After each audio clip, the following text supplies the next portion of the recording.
ಸಂಜೆಯ ಸಮಯದಲ್ಲಿ ನೆರೆದಿರುವಂತಹ ನರಸಂಗೌಡ್ರೆ, Kamble sir, Laman sir ಮತ್ತು ಉಳಿದಂಥ ನನ್ನೆಲ್ಲ ಸಹೋದ್ಯೋಗಿ ಮಿತ್ರರೇ, ಇಂದು ನಿಮ್ಮೆಲ್ಲರ ಆತ್ಮೀಯತೆಯಿಂದ ನಾನಿಂದು ಟಕ್ಕಳಕಿ ಶಾಲೆಯಿಂದ ನಿಜವಾಗ್ಲೂ ಅಂದರೆ ನಾನು ಶಾಲೆಯಿಂದ ಬಿಡುಗಡೆಯಾಗಿ ಹೋಗಿದ್ರು ಅವತ್ತಿನ ದಿನ ಭಾಳಷ್ಟು ದುಃಖ ಆಗಿತ್ತು. ಆದರೆ ನಿಜವಾಗಿಯೂ ನನಗೆ ಈಗ ಅನಿಸ್ತಾ ಇದೆ, ನಾನು ಇವತ್ತಿನ ದಿನ ನಾನು ಶಾಲೆಯಿಂದ ಬಿಡುಗಡೆ ಆಗ್ತಾ ಇದ್ದೀನಿ. ಯಾಕಂದರೆ ನನ್ನೆಲ್ಲ ಸಹೋದ್ಯೋಗಿ ಮಿತ್ರರೆಲ್ಲರೂ ಇಲ್ಲಿ ಸೇರಿ ನನಗೆ ಬಹಳಷ್ಟು ಆತ್ಮೀಯತೆಯಿಂದ ಸನ್ಮಾನವನ್ನು ಮಾಡಿ ಇಂದು ಬೀಳ್ಕೊಡ್ತಾ ಇದ್ದೀರಿ. ಮೊಟ್ಟ ಮೊದಲದಾಗಿ ನಾನು ರಾಯಚೂರಿಂದ ಟ್ರಾನ್ಸ್ಫರ್ ಆಗಿ ಈ ಶಾಲೆಯನ್ನು ತೆಗೆದುಕೊಳ್ಳೋಕ್ಕಿಂತ ಮುಂಚೆ ಭಾಳಷ್ಟು ಕೇಳಿದ್ದೆ. ನಾನು ಅವಾಗ ಟಕ್ಕಳಕಿ ಶಾಲೆ ಭಾಳಷ್ಟು ಚೆನ್ನಾಗಿದೆ. ಯಾಕಂದರೆ ನನಗೆ ಜಿಜಿ ಇಲ್ಲ, ಸಿಟಿಯಲ್ಲಿ ಜಿಜಿ ಅಲ್ಲ, PB ಹೈಸ್ಕೂಲ್ ಇತ್ತು ಮತ್ತು ಬೇರೆ ಕಡೆ ಭಾಳಷ್ಟು ಶಾಲೆ ಇದ್ರು. ಟಕ್ಕಳಕಿ ಭಾಳಷ್ಟು ಚೆನ್ನಾಗಿದೆ ಶಾಲೆ ಅಂತ ಹೇಳಿದ ತಕ್ಷಣ ನಾನು ಆ ಶಾಲೆಯನ್ನು ಆಯ್ಕೆ ಮಾಡಿಕೊಂಡೆ. ಆದರೆ ನಾನು ಇನ್ನೂವರೆಗೆ ನಾನು 2-3 ಶಾಲೆಗಳನ್ನು ಬದಲಾವಣೆ ಮಾಡಿದ್ರು ಸಹ ಅವರೇ ಶಿಕ್ಷಕರು ನಮಗೆ ಫೋನ್ ಮಾಡಿ ಬರ್ರಿ ನಮ್ಮ ಶಾಲೆಗೆ ಸ್ವಾಗತ ಅಂತ ಹೇಳಿರಲಿಲ್ಲ.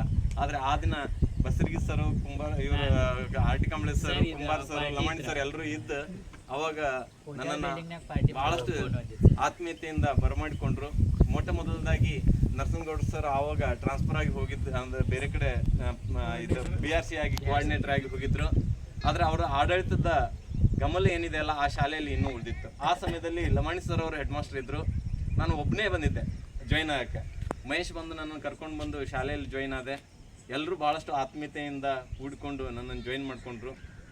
ಅಂದಿಂದ ಅಂದರೆ ರಾಯಚೂರಲ್ಲಿ ನಾವು ಇದ್ದರೂ ಸಹ ನಮಗೆ ಆಡಳಿತಾತ್ಮಕವಾಗಿರಲಿ ಅಥವಾ ಈ ಕಾಗದ ಪತ್ರದ ಇದಾಗಿರಲಿ ಅಷ್ಟಾಗಿ ಇರಲಿಲ್ಲ. ನಾವು ಕೇವಲ ಮಕ್ಕಳಿಗೆ ಪಾಠ ಮಾಡೋದಷ್ಟೇ. ಆದರೆ ಅಲ್ಲಿ ಭಾಳ 100 ಅಥವಾ 120 ಮಕ್ಕಳು ಮಾತ್ರ ನಮ್ಮ ಶಾಲೆಯಲ್ಲಿ ಇರ್ತಿದ್ರು. ನಮಗೆ ಭಾಳಷ್ಟು ಒಂದು ಶಾಲೆಯಲ್ಲಿ 30 ಮಕ್ಕಳು 40 ಮಕ್ಕಳು ಅಷ್ಟೇ ಇರ್ತಿದ್ರು. ಆದರೆ ಇಲ್ಲಿ ಬಂದ ತಕ್ಷಣ ದೊಡ್ಡ ಸಂಖ್ಯೆಯ ಮಕ್ಕಳು ಒಮ್ಮೆಗೆ ಹೇಗೆ ಮಾಡೋದು ಅನ್ನೋ ಒಂದು ಭಾವನೆ ನನ್ನಲ್ಲಿ ಮೂಡ್ತು. ಆದರೆ ಉಳಿದಂಥ ಎಲ್ಲ ಮಿತ್ರರು ನನಗೆ ಭಾಳಷ್ಟು ಹುರಿದುಂಬಿಸಿ ಆ ಮಕ್ಕಳಲ್ಲಿಯೂ ಭಾಳಷ್ಟು ಅಂದರೆ ರಾಯಚೂರು ಮಕ್ಕಳನ್ನು ಕಂಪ್ಯಾರಿಸನ್ ಮಾಡಿದ್ರೆ ಇಲ್ಲಿ ಮಕ್ಕಳು ಭಾಳಷ್ಟು ಜಾಣರಿದ್ದರು. ಅದು ನನಗೆ ಭಾಳಷ್ಟು ಸಂತೋಷವನ್ನು ನೀಡಿತು. ಜೊತೆಗೆ ಇವರೆಲ್ಲರ ಪ್ರೋತ್ಸಾಹದಿಂದ ನಾನು ಭಾಳಷ್ಟು ಬೇಗನೆ ಈ ಮನೆಯ ಒಬ್ಬ ಸದಸ್ಯನಾಗಿ ಸೇರಿಕೊಂಡೆ. ಎಲ್ಲರೂ ಭಾಳಷ್ಟು ಒಬ್ಬ ಕಿರಿಯ ಸಹೋದರನಂತೆ ನೋಡಿಕೊಂಡು ಭಾಳಷ್ಟು ಸಣ್ಣ ಪುಟ್ಟ ತಪ್ಪುಗಳಲ್ಲಿಯೂ ಸಹ ನನ್ನನ್ನು ತಿದ್ದಿ ಒಬ್ಬ ಒಳ್ಳೆಯ ಶಿಕ್ಷಕನನ್ನಾಗಿ ಮಾಡಿದರು. ಜೊತೆಗೆ ನನಗೆ ಕಂಪ್ಯೂಟರ್ ಜ್ಞಾನ ಸ್ವಲ್ಪನೂ ಇರಲಿಲ್ಲ.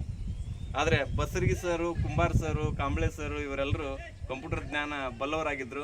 ನಾನು ಕೇವಲ ಹೆಂಗಂದ್ರೆ ಅನ್ಎಜುಕೇಟೆಡ್ ಇದ್ದಂಗೆ ಬಂದಿದ್ದೆ ಇಲ್ಲಿಗೆ. ಆದರೆ ಅವರೆಲ್ಲರೂ ಸೇರಿ ನನ್ನ ಕಂಪ್ಯೂಟರ್ ಜ್ಞಾನವನ್ನು ಭಾಳಷ್ಟು ಚೆನ್ನಾಗಿ ಹೇಳ್ಕೊಟ್ರು. ಅಂದರೆ ಭಾಳಷ್ಟು ಬೇಗಲೇ ನಾನು ಕಂಪ್ಯೂಟರ್ನ ಕಲಿತೆ. ಜೊತೆಗೆ ನನ್ನ ಭಾಷೆಯಾಗಿರುವಂಥ ಹಿಂದಿಯಲ್ಲಿಯೂ ಸಹ ಬಸರ್ಗಿ ಸರ್ ನನಗೆ ಅದನ್ನು ಸಹ ಹೇಳ್ಕೊಟ್ರು. ಅದು ನನಗೆ ನನ್ನ ಕಾರ್ಯವನ್ನು ನಿರ್ವಹಿಸಲಿಕ್ಕೆ ಭಾಳಷ್ಟು ಸರಳೀಕೃತವಾಗಿ ಅಥವಾ ನನ್ನ ಕಾರ್ಯನಿರ್ವಹಿಸಲು ಭಾಳಷ್ಟು ಸಹಾಯ ಮಾಡಿತು. ಜೊತೆಗೆ ಎಲ್ಲ ಆತ್ಮೀಯ ಮಿತ್ರರ ಜೊತೆಗೂಡಿ ಮಾಡಿದಂತಹ ಕಾರ್ಯ ನನಗೆ ಈಗಲೂ ಭಾಳಷ್ಟು ಸಂತೋಷವನ್ನು ನೀಡುತ್ತೆ. ಆದರೆ ನನಗೆ ಭಾಳಷ್ಟು ದುಃಖ ಆಗಿದ್ದಂದರೆ ಹೋದ ವರ್ಷ ಟ್ರಾನ್ಸ್ಫರ್ ಇಲ್ಲ ಆದಾಗ ನಾವು 5 ಜನ ಟ್ರಾನ್ಸ್ಫರ್ಗೆ ಹೋಗಿದ್ದೀವಿ. ಮೊಟ್ಟ ಮೊದಲಾಗಿ ನಾವೀ ಸರ್ ತೊಗೊಂಡ್ರು ಮೊದಲಿನ ದಿನ. 2ನೇ ದಿನ ಇವು 3 ಜನ ತೊಗೊಂಡ್ರು. ನಂತರ ನಾನು ಹೋಗಿ ಹಾಟ್ ಶೀಟ್ ಮೇಲೆ ಕೂಡೋದಕ್ಕೆ ಕರೆಕ್ಟಾಗಿ ನನಗೆ ಬಂದು ಕ್ಲೋಸ್ ಆಯಿತು. ಅದು ಭಾಳ ದುಃಖ ಆಯ್ತು ನನಗೆ. ಯಾಕಂದ್ರೆ ನನಗಿಂತ ಮುಂಚೆ ಒಂದು 4-5 ಜನ ಏನಾದರೂ ಬಿಟ್ಟು ಉಳಿದಿತ್ತಂದ್ರೆ ನನಗೆ ದುಃಖ ಆಗ್ತಿರಲಿಲ್ಲ. ಆದರೆ ಅದನ್ನು ತೋರ್ಪಡಿಸ್ಕೊಳ್ಳದೆ ಉಳಿದಂಥ ಮಿತ್ರರದಾದರೂ ಟ್ರಾನ್ಸ್ಫರ್ ಆಯ್ತಲ್ಲ ಅದೇ ಖುಷಿಯಲ್ಲಿ ಮತ್ತೆ ವಾಪಸ್ ಮನೆಗೆ ಬಂದೀವಿ. ಮನೆಗೆ ಬಂದ ಮೇಲೆ ಇವರೆಲ್ಲರೂ ರಿಲೀವ್ ಆದಾಗ ಭಾಳಷ್ಟು ನೋವಾಯಿತು. ಆದರೆ ಉಳಿದಂಥ ಕಾನ್ಗೊಂಡ್ ಸರು ಮತ್ತು ಸಲೀಂ ಸರು ಉಳಿದಂಥ ಎಲ್ಲ ಮಿತ್ರರು ಇದ್ದಾರಲ್ಲ ಇವರು ನನ್ನ ಜೊತೆ ಇದ್ದಾರಲ್ಲ ಅನ್ನೋ ಒಂದು ಸಂತೋಷದಿಂದ ಮತ್ತೆ ನಾನು ನನ್ನ ಕರ್ತವ್ಯವನ್ನು ಮುಂದುವರಿಸಿದೆ.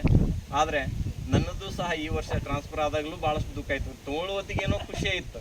ಆದರೆ ತೊಗೊಂಡ ಮೇಲೆ ಈ ಶಾಲೆಯನ್ನು ಬಿಟ್ಟು ಹೋಗ್ತಿರಲ್ಲ ಅನ್ನೋ ಒಂದು ಭಾಳಷ್ಟು ದುಃಖ ನನ್ನಲ್ಲಿ ಮಡುಗಟ್ಟಿದೆ. ಆದರೆ ಯಾರಿಗೂ ಹೇಳುವಂಥ ಪರಿಸ್ಥಿತಿಯಲ್ಲೂ ಇರಲಿಲ್ಲ. ಯಾಕಂದರೆ ನಾನು ಭಾಳ ದೂರದಿಂದ ಸುತ್ತಾಡ್ತಾ ಇದ್ದೆ. ಆ ಸಮಯದಲ್ಲಿ ಎಲ್ಲ ಮಿತ್ರರು ನನಗೆ ಭಾಳಷ್ಟು ಹುರಿದುಂಬಿಸಿದ್ರು, ಭಾಳಷ್ಟು ಸಹಾಯವನ್ನು ಮಾಡಿದರು. ಇಲ್ಲಿಯವರೆಗೆ ನಾನೇನು ಕರ್ತವ್ಯವನ್ನು ಮಾಡಿದ್ದೀನಿ ಎಲ್ಲರ ಜೊತೆ ಒಡಗೂಡಿ ಏನು ಕೆಲವೊಂದು ಸಣ್ಣ ಪುಟ್ಟ ನಿಮ್ಮ ಜೊತೆ ಕೂಡಿ ಏನು ಕೆಲಸವನ್ನು ಮಾಡಿ